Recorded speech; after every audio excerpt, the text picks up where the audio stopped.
All right, today's the day. I'm gonna show you guys the van. It's the van tour of what I've been putting my heart and soul into for the past 5 months. And I'll show you everything that's in this van and what I did and how I got through a lot of the stuff, just one step at a time. So here we go. All right, so let's just start with the cab here. By the way, I'm here at beautiful Zilker Park on a beautiful sunny day. Actually, maybe just a little bit warm today, but no big deal. But this is a 2020 Ford Transit, and it's just normal 6-cylinder rear-wheel drive, not a dually, extended with a high roof. So one of the first things I had to do to drive this at any distance at all was to build this monstrosity of foam on top of foam on top of foam to try to get this armrest further closer to my left arm. This is a common problem with these. This armrest is useless. You can't even get to it. You'd have to lean over. So I'll probably replace this at some point in time, but somebody else had a great idea actually. If I could put some sort of fabric over this with maybe elastic around the bottom, it would look a little bit more natural and not so ugly. But it works, it's very functional, so I'll stick with that. I got my trusty level here, so I know that I'm in the best position for taking showers so that it drains properly. But you'll see the cockpit here. I have swivel seats on the front on both of them, but the reason I had the swivel seat on this one, I'm not going to be using it for that reason anymore, so I'm maybe taking off the swivel on this. It was such a bear to get done. I'll explain a little bit more about each of the things that I did. But this is my seat right here, the passenger seat that I pretty much leave like this all the time. When I'm driving, I tilt it this way so that I can see the mirror. But there's my desk setup. It is something, it's a manufacturer that is just like a Lagoon, but it's a little bit beefier and stronger. So I chose to go with that one, and it's about the same price, $220 or something. So I can put my computer, my laptop, my keyboard, my mouse, my Yeti Blue microphone, my Jabra speaker, all on that desk easily. And then above it, I have an extra monitor that I can position perfectly above the laptop monitor. So I have 2 monitors to work. So happy about that. What you don't see up right now are the window shades for all the front windows. They're awesome. I have a spreadsheet where you can see where I bought all these things, what the prices were, all the links to everything. So I'll share that in the notes below the video. But that is where you're going to find out exactly what I used on the van and how much it costs. I think actually that's about it up here. There's one other thing that was kind of cool that came together at the end. I wanted to put a cruise control on this. It did not have cruise control when I got it. Controllers I had here and here couldn't have done it, and it just didn't have it. So I read some forums on how to do it, and I had to get this little item here and this item here to upgrade the steering wheel. So I had to unhook the battery and take the horn and the airbag off, so the battery's off so that the airbag cannot blow up in your face. One thing that's been a trouble, I'll just tell you guys about the swivel on this passenger seat. It was one of the most frustrating things I've ever done. The other thing to note is the handbrake. It may be hard to tell from that angle, but it had to be lowered about 3 or 4 inches in order for the swivel to swivel over it. So I had to completely remount that with some hardware and then hacksaw a bunch of stuff and cut off the top of this plastic, and I think it actually looks normal now that I got it done, but it was so hard to get done. And now that I have the swivel on the driver's seat, on the Ford Transit, the battery is underneath the damn driver's seat. And sometimes there's 2 batteries, sometimes there's 1. But in mine, if I have to disconnect the battery, I literally have to take the seat completely off, set it over there, seatbelt's still connected to it, and then take off a bunch of screws to just get to the battery to disconnect it. So I'm probably going to remove the swivel on this because I don't think I actually need it. And then another thing to note, right behind here there's a box, and inside of that box is a charger. and that charger connects to right here on the side of the driver's seat of the Ford Transit.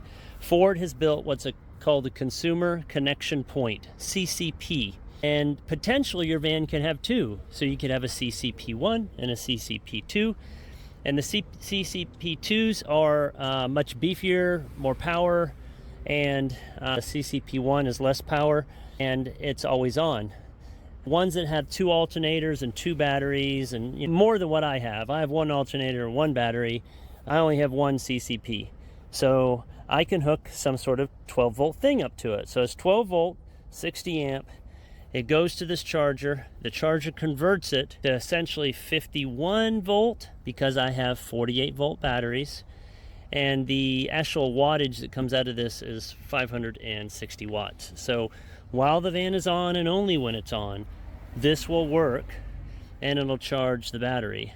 Something else I had to do to protect this piece of equipment is it's only designed to move electricity and voltage in one direction, back to the battery.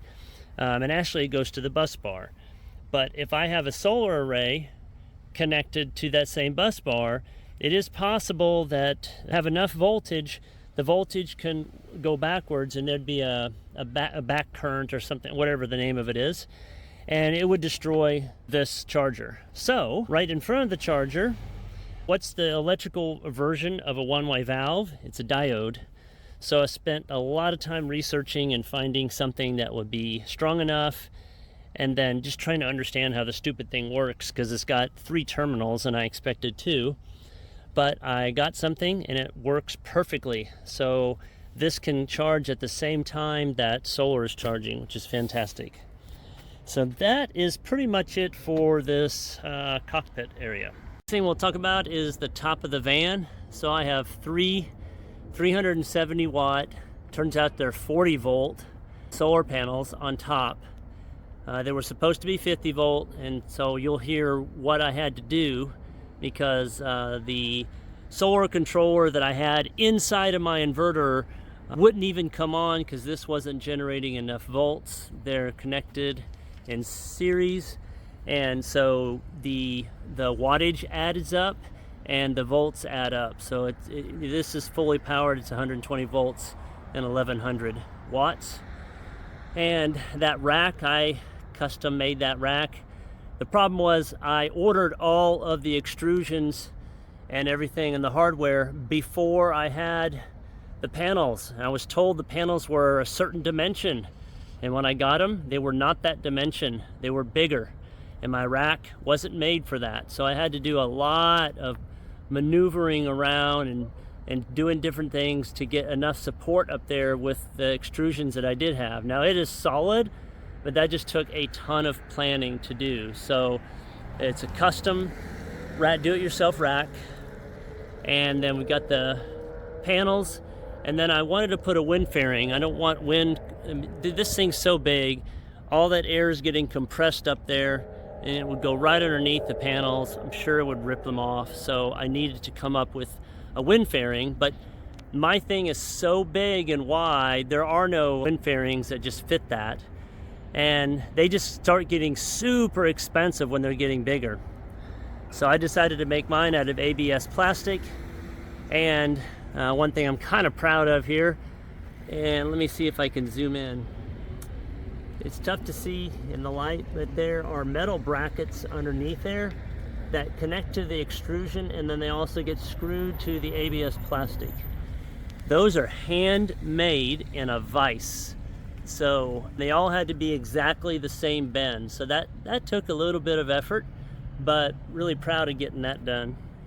The other thing on this, moving further down, is the gray tank. It's a 20-gallon gray tank, and hopefully you can see it.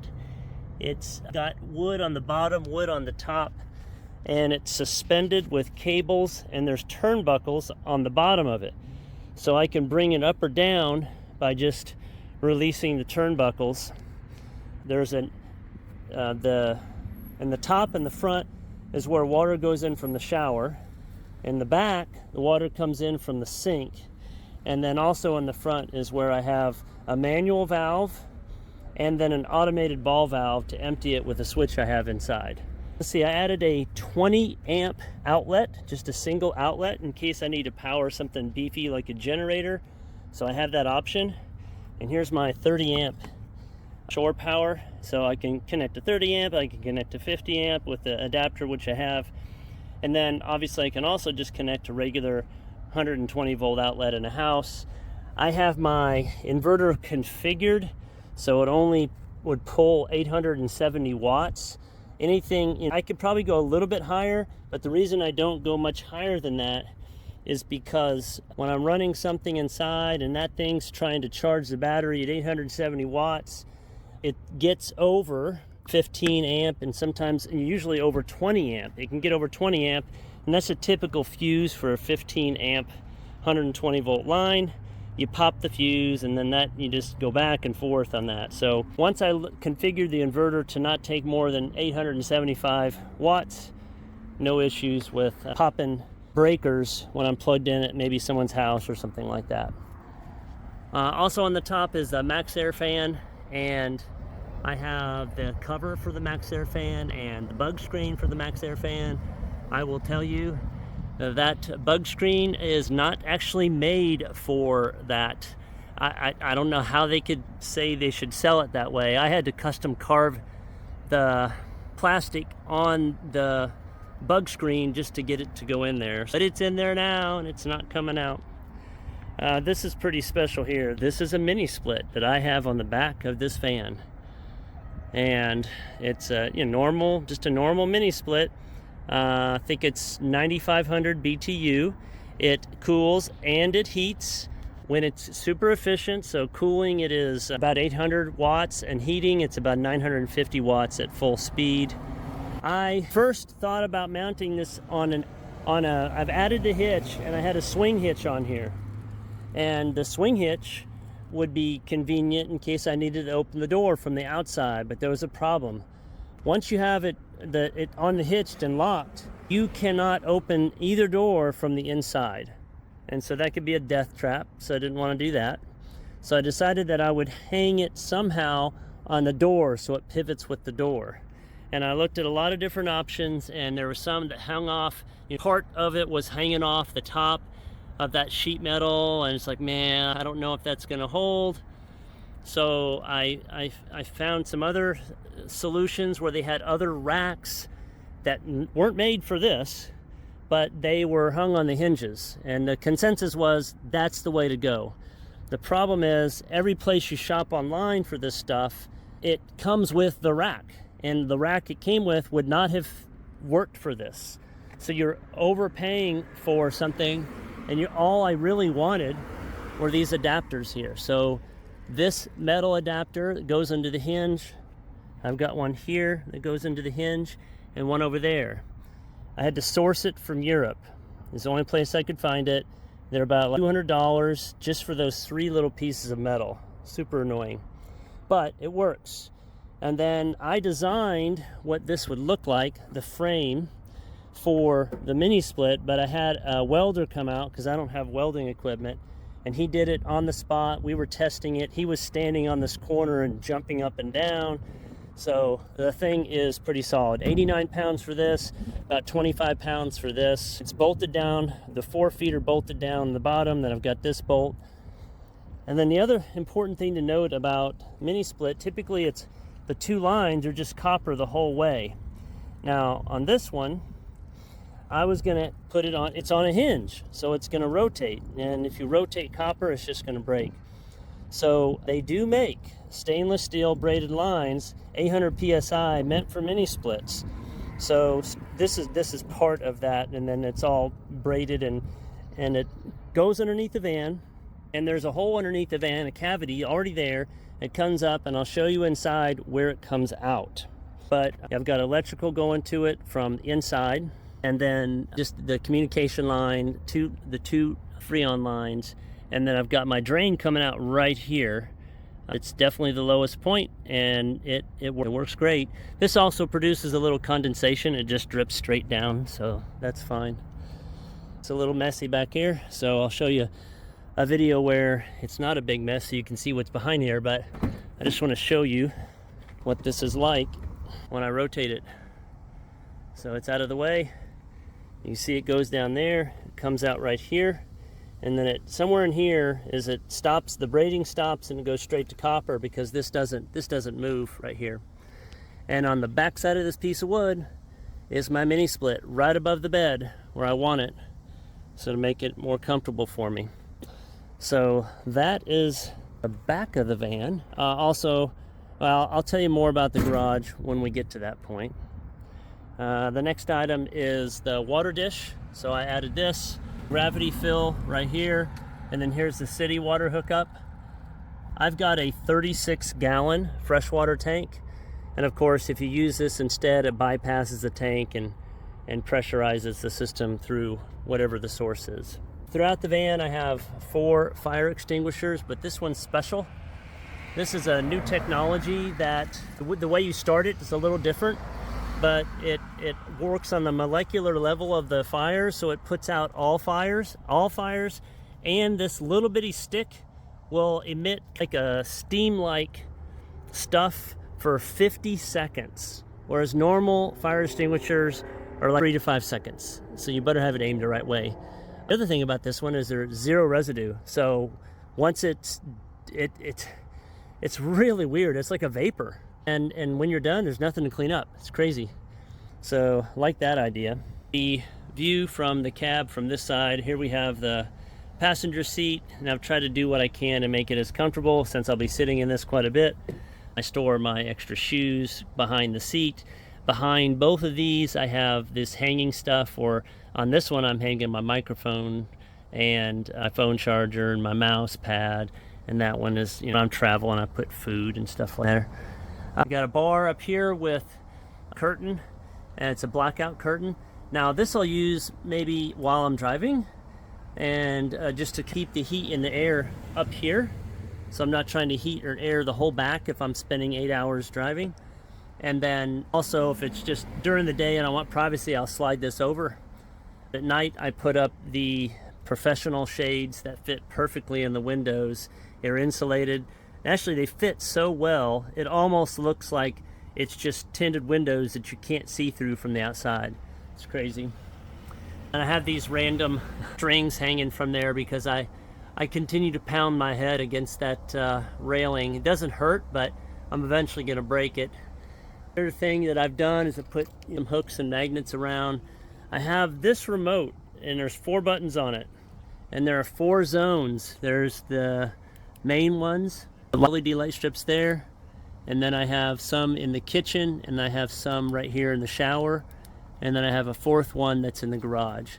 So all controlled separately. I can shut off and turn on any amount I want to do. And then here is the desk I was talking about. This is mounted permanently here, and this arm swivels, and there's a hole on that side that this pole goes into, and so this turns and swivels and comes out to me. And I don't have the hole in the center, so that allows me to have a little bit of freedom on where I have it. And once I'm set up here, there's just enough room with this that I can rotate it back this way, and I can get out if I need to get out, or I can rotate it back this way and I have enough room to get around there to get food or whatever. So climb in. Well, let me talk a little bit about the floor.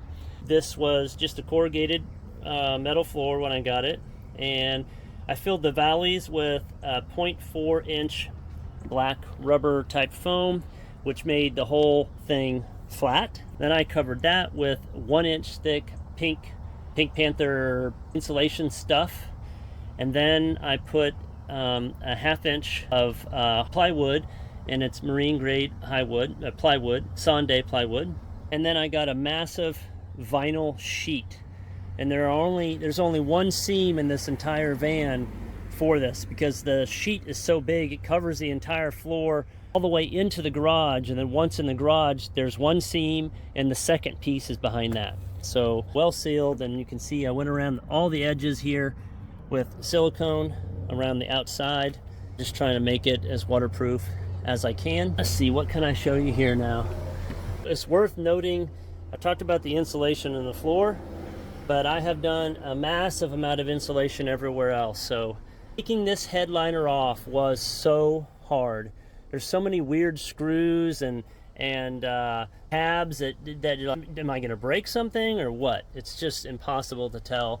Finally got it off, insulated on top of this, and then on every wall, in every crevice behind all this stuff is more thin-slit insulation, and all on the roof everywhere, thin-slit insulation, and inside of the door panels, and the front and the back is thin-slit insulation. So insulated as much as I possibly could. I have got a full-length shower. This thing works awesome.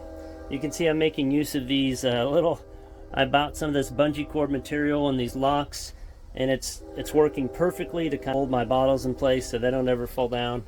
I've got some here on my kitchen as well. Big squeegee because I just like to dry this out as much as I can after every use. And I have a hidden toilet. So that is what's behind this door. I'm gonna stop the video and show you what it looks like. Here is the hidden toilet. It is called a dry flush toilet.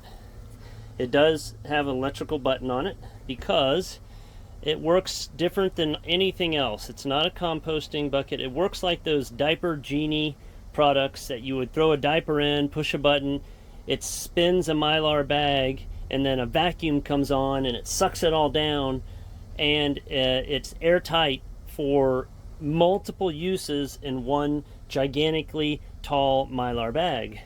And then when you're done with it, you can use it about 12 times. You just throw the bag out and you put a new cartridge in that has another Mylar bag in it. Of course, if you're smart, you're not using your own toilet when you can use somebody else's toilet or a public toilet, whatever, right? So because those cartridges can get expensive when you're just using your own toilet all the time. So I'm usually close to some place where I don't have to use my own toilet, but I've got it if I need it. Placing the shower had to be exact. Placing that drain had to be exact. So far forward because it needed to be beyond where the gray tank was, right underneath this, so that I could fit all my piping from here to the gray tank underneath the van here. It couldn't go straight into the gray tank because if you did that, then all the smells from the gray tank would come up because there's no way to do a P-trap that way. This is a great little shower head. It shuts off completely mid-shower if you need it to, whereas a lot of them just drip. They're super annoying. I have a really nice sink, I think. See here, one-handed is hard. So, nice deep sink. This is just here so that this monitor doesn't creep forward with me putting on brakes while I'm driving. Got filtered water here, an additional filter underneath here for that, and a UV light filter. So this is really clean water coming out of here. All comes from the freshwater tank. Got my hanging apples there. Got a dehumidifier to keep it as dry as possible in here. There is an overflow tube that if it gets too much, it'll flow from there down in the sink. But this thing fills up so slowly, I never have to really worry about it. So I built these cabinets, probably one of the most proud things that I've never done anything like this. And to get all these cabinets as flush as they are is just crazy. And a lot of lessons learned for putting something like this together. And I've got this bar at the moment here just to keep all the drawers and this door from opening if there's a sharp turn, because there's a lot of heavy things in here, and that's really what makes it open. Now this top drawer didn't have anything, but I have not had an issue with it opening on me while I'm driving yet. If that happens, I'll probably drop something through here that'll hold all of them. Got the microwave up here, and this face completely comes off. It's held by 4 magnets, but that's not what's holding the microwave. The microwave has a wooden frame bottom around its feet and then wood on top holding it down so it won't go anywhere. But 2 screws on either side of this board, that comes off and the microwave can come out if I need to replace it. Some more storage here. Also note that, let me turn the light on so you can see this. I purposely ran the lights where I did. For the most part, I tried to run the lights behind the actual, because none of the cabinets have tops. So my goal was to have light in the cabinet without having to put lights in the cabinet, just be using the ones in the ceiling for the same purpose. This is my full-length mirror on the back of my pantry door. So I've got all these shelves of things down there. Behind those cups is my 36-gallon, or you can see the side of the 36-gallon tank if you wanted to see the level, but I have tank gauges that I put in. So freshwater, gray water. This is a timer for my hot water heater. It's a 6-gallon electric hot water heater. And one thing you don't want to do is leave something like that on for a long time. It's just going to drain the battery. So if you relied on your memory to turn it on and turn it off, trust me, you will forget. And then when you look up next, your battery's dead. So I built in a switch that has a timer. So I know that 20 minutes is all I need to heat it, and it's perfectly warm for a nice shower, and then it shuts off after 20 minutes, and I don't have to think about it until the next time I take a shower. So I'm happy with that. I've got all these 12-volt switches on and off, water pump, which I'll turn off, and tank heaters for the gray tank. I don't need to heat the freshwater tank because it's inside. And then these are all extra 12-volt outlets scattered throughout the van, and most of them will stay off for now because I don't have anything plugged into them. I put them there for expansion for later, and who knows, maybe I'll put a fan up here, and right now it's just a 12-volt socket.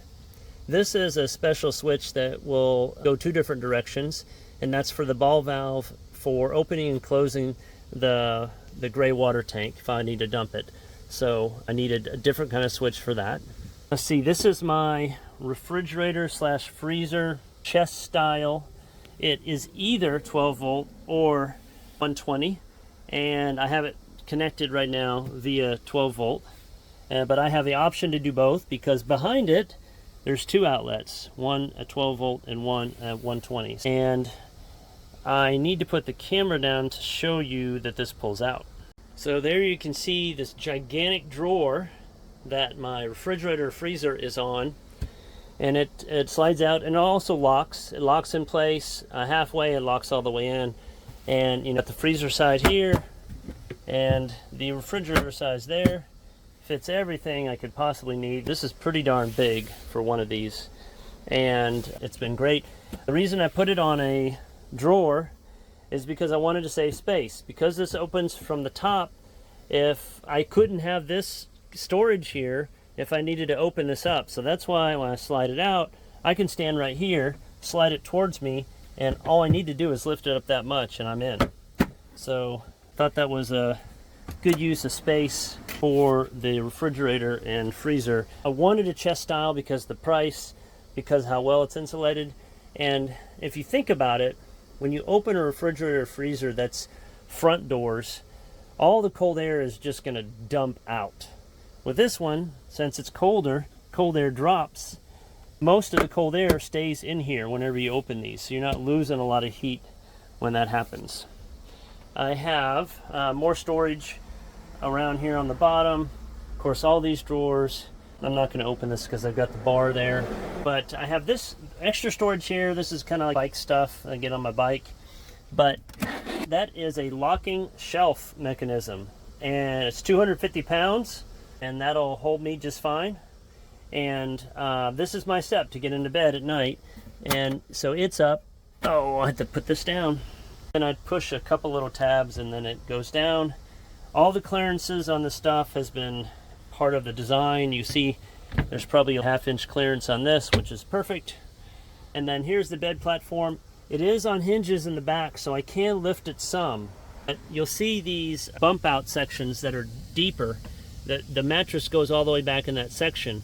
And the same for this side is there, this side as well. So if I were to lift this mattress and the platform, it's only going to go up about 8 to 10 inches before it stops. So I really can't get in there underneath this too much, but if I need to hear something, I've lifted this up many a time to listen for my water pump to make sure it's just not churning and churning and churning whenever it gets an air bubble. I've added extra storage above both sides of the bed, and it really is just perfect because I can lay down and my head does not touch that at all. I never hit that piece. And as I sit up, I've never hit this piece. So it's just the right height and depth. And I lay left to right. This is a short queen. That's the size of it, short queen. And in addition to that, I did trim it a couple inches on this end and then a little bit for the notch over there. And these vans, they're just not symmetrical. So it was a little wider right here. It was almost the full 74 inches. But down there, the left to right is closer to 72 inches. So I just cut 2 inches off the mattress and it fits in here just perfectly. So now you can see all my junk that I put on the bed to do the video. But here's the shades that go on the front, a monitor for a friend of mine, and that is my racing gear. As soon as I get enough money, I'll be back in the car racing. Smoke detector. Right now what you're hearing is the fan. So I'm just sucking air from the front windows that are open through the van to just keep air moving in here. So that works pretty good. And spot for my fire extinguisher, mini split, smoke detector. So that is most of what's on the inside, and I'll go back to the garage now. So it is messy, but I'm going to show you one clip here to show you what it looks like fully loaded in the back. Got my 10-foot ladder here. It just worked out. There was a perfect spot for it. Got my lug nut remover, pump for my bike. It's an e-bike. I have plugs built into both sides down here, 12 volt and 120. So I can easily charge the battery on this. And then also I have batteries on the power meters that are in the spindles on my pedals. So I don't have to do anything special. I've already got it plugged in. I've just got to connect them if I need to do that. Probably a good idea to have a bucket. Haven't had to use that yet, but I'm sure I will with a bunch of random shit and fuses down there. Here's it's really a 20 amp cord, but I use it to connect to even just 15 amp outlets. I have my adapter for the side of the van, and I have another adapter that plugs into a regular 15 volt, 120 volt 15 amp circuit. Just some extra twisty ties if I need them. Cable locking for my bike if I need it. This is my snowboard and all of my winter gear. So it's packed, but it's perfect. Fits in here. Part of this design was with this in mind, knowing I can fit it vertically as long as I can push the bed far enough, and that's what I did. So, and also the height of this bed, the platform is perfect. You can see the seat. There might be a half an inch of clearance back there with the seat. This was designed specifically for this bike. I do have another bike in the future with a higher seat. That will be a problem, so I'd probably go for a quick release and just drop the seat. Got 50 foot of hose here, two 25 foot lengths. Got a couple of blocks of wood here in case I get on something that's extremely uneven and I need to do that for the shower to make sure the water goes towards the drain and nowhere else. Couple of totes with things in them. And then just a normal bag with some stuff. There are all my tools back there. I've got a suitcase back there. I've got a floor jack, a 1.5 ton floor jack back there. I hope I never have to use, but that's going to be a lot better than using that little rinky-dink thing they have here. This is a really beautiful stainless steel port, and all that is I unscrew it, and that is an access hole so that I can unscrew the thing that lowers the spare tire. So I extended the floor further. Normally the floor stopped here. I wanted it to go all the way to the doors, and when I did that it covered this, and so I had to come up with a solution to, and I saw somebody else do the same thing and I thought it was a great idea, so I did it. Again, I told you it's insulated behind here. Here I bought the really nice window shades that have magnets on them, and I'm never going to take those down. I just, for privacy reasons, there's just no reason to have a bunch of windows. It also gets hot that way. This blocks out almost all the heat. And this was a bonus that I didn't anticipate, was I literally now have a hanging wardrobe. I have a bunch of dress suits. I have some suits and pants up there, and it just works perfectly. It just folds in, and I could probably add more clothes here if I really wanted to. But very happy with how that came out. And I want to go ahead and here's that hot water heater I told you about, 6 gallon. I'm going to remove these things and then show you a little bit about the electrical system. We can see a little bit more now. I've got my LED light strips back here. That's my EG4 inverter. It's actually a hybrid inverter, so it's a combination inverter, solar controller, and charger. But I couldn't use the solar controller because it requires a minimum of 120 volts to even turn on. And since I've got 3 40-volt panels, they only produce 120, so it's never enough to actually get this thing running. So I had to buy a separate solar controller right down there, and that works fine because it maxes out at 150 and I can only produce 120. Here is my panel for everything electric. There's got 6 120 volt circuits, and then here are all my 12 volt circuits. There's probably about 13 of them. I still need to label those, but I have those in a spreadsheet at the moment. If I ever need, and there's my batteries. Each of them they're running in parallel, 51.2 volts each. So each of those are 5.1 kilowatt hours. So I have 10.2 kilowatt hours in here, which I think is pretty darn good for a van. And here is my bus bars, and I have some shut-off switches and breakers and things like that. Extra outlet on this side and the other side. And then this piece of wood is perfect for a shelf, but I have it literally set up perfectly where I can just slide it back a half an inch, tip it up, and I can take this entire shelf out. Frame is still there, but the shelf is gone, so that I can get to all the electronics real easily. So then down here, I'll cut the camera. That's my mess of plumbing, where I've got water coming in to the freshwater tank, and I have a bunch of shut-off valves for the different pieces. I've got a shut-off valve for every source of water going to the shower and to the sink, and then a master shut-off. And I've got usually just ran PEX throughout the whole van.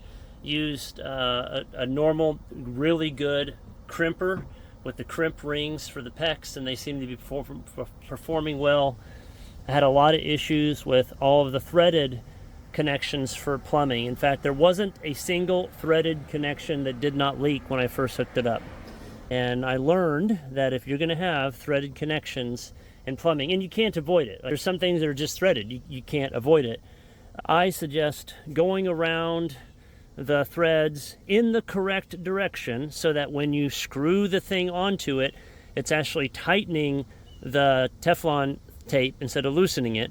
Go around 5 times for all of the threads, and then there's this pipe goop thread sealer stuff, and different people make it. I bought mine at Ace Hardware. It's just a little tube, and dab that around the tape once you have the tape on, and then screw your other fitting on, and none of them have leaked since I've done that. When I get water, I put this on the water spigot so it regulates the water, and then also this is my first filter I have for water, as I dump water all over the floor. And then I have this little trusty device, which somebody else pointed out. I put this on the end of the hose, and then I have my own on and off here, and I stick this into the water that goes into the tank from just the gravity fill. So these two things are great for when I fill up with water. And then I have right here easy access water treatment for the freshwater tank here and here. And then this is the gray water tank treatment, which I just haven't needed yet. I haven't used it long enough, so I don't have an issue with it. Just random tools and things like that stuck back there, but this is the whole picture. So actually I do believe that concludes my van tour. There's probably some things in here that there's horror stories and stuff like that associated with some of these things, and great jubilation for others. But I wanted to start with a video that just showed you the final product of everything. Hope you liked it.